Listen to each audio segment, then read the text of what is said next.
So for the next part, we're going to be looking at dragging our parts in. We've got our basic setup for our mix working, but now what we're going to need to do is set up our actual tracks, where they're going to go, how we're going to group those tracks, and how we're going to get those playing through the session. So let's start with importing some sounds.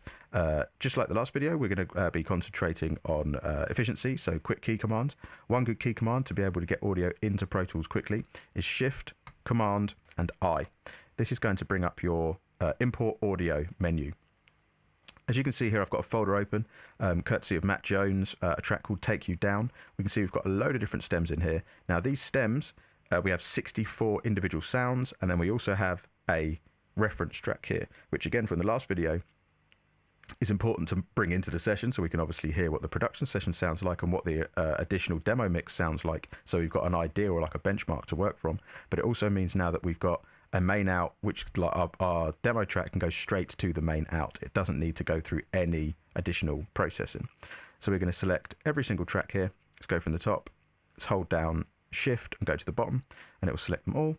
We're going to copy all, not just add them. So we're going to copy them to the session. This is very important if you're using Pro Tools. Add just basically adds them to the project you're working in. It doesn't actually copy them to the project folder. So we're going to copy all and press done. It's going to ask you where you want to put them, obviously the audio files folder for that project, and we're going to press OK. Let's just speed through this.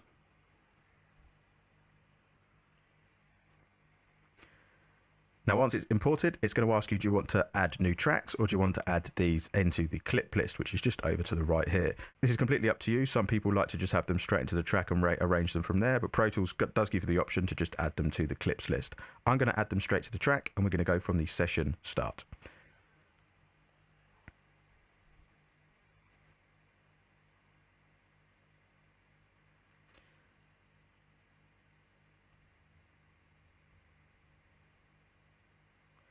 As you can see now, all the tracks are in, labelled from 1 all the way down to 64, and then we have the mix. But this is now where we can start to arrange what we have in the session, so deciding what is what. This is why it's a good idea sometimes to drag these into a clips list, so you can see more of the names closer together to then arrange what goes in what order.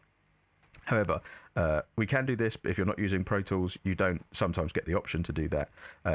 But we can do this in the DAW, in any DAW, exactly the same way, just by going through, reading what the names are, and then giving them a specific color, grouping them together, and then putting them into wherever they need to go. At the moment, the inputs of these tracks have been given instantly to whatever the audio interface is that you're using. So far, we don't want any of these to have any kind of recording possibility. So we're going to set all of these to no input.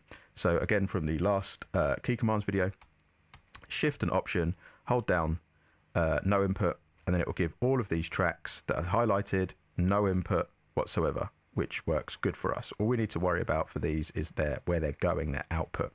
So first of all, we've got kick high pass. While we're going through these tracks, it's a good idea to actually look and see what's in the tracks as well. So if we were to see a track that has no audio in there, it's a good place to start and just get rid of those things straight away.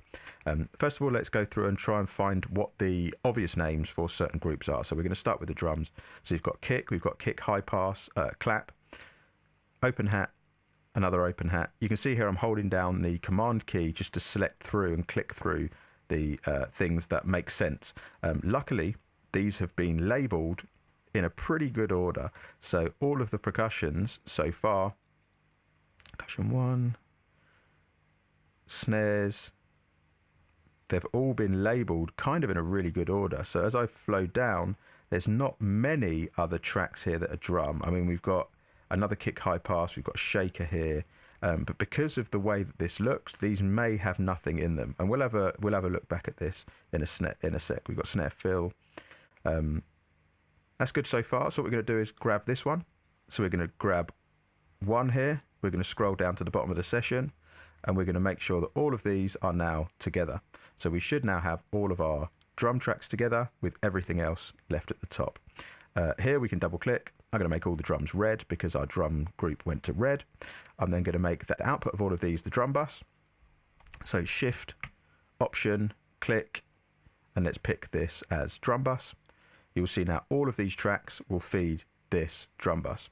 We can now come back to the top of the session, drag these up to the top, and know that now our drums are sorted. A new feature in Pro Tools, which has been around in other DAWs for quite some time, is the option to group these into a folder. So this is a great way, again, to work efficiently. And again, further on in the course, you'll understand why this is very important. So if I hold down Control and click, I can then go through here and then decide how I want these to look. So now I want these to be in a folder. So we can move these to New Folder. It's going to be a basic folder. We can pick a routing folder, but I'm just going to pick a basic folder because we've already set up our routing in the background. So the name of this is going to be called Drums. So now we've got a drop-down folder for all of our drums. Let's make this red. And now we can see all of our drums within this one folder. If we want to see them all, we can. If we don't, perfect. But then everything within this folder is now going to the drum bus. So at any point, I could mute this and all of my drums would now be muted.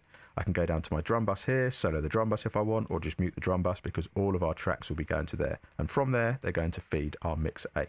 Now we would do this for every single element within the track. So things like basses, all the bass parts, instrument 1, instrument 2, instrument 3, and so on.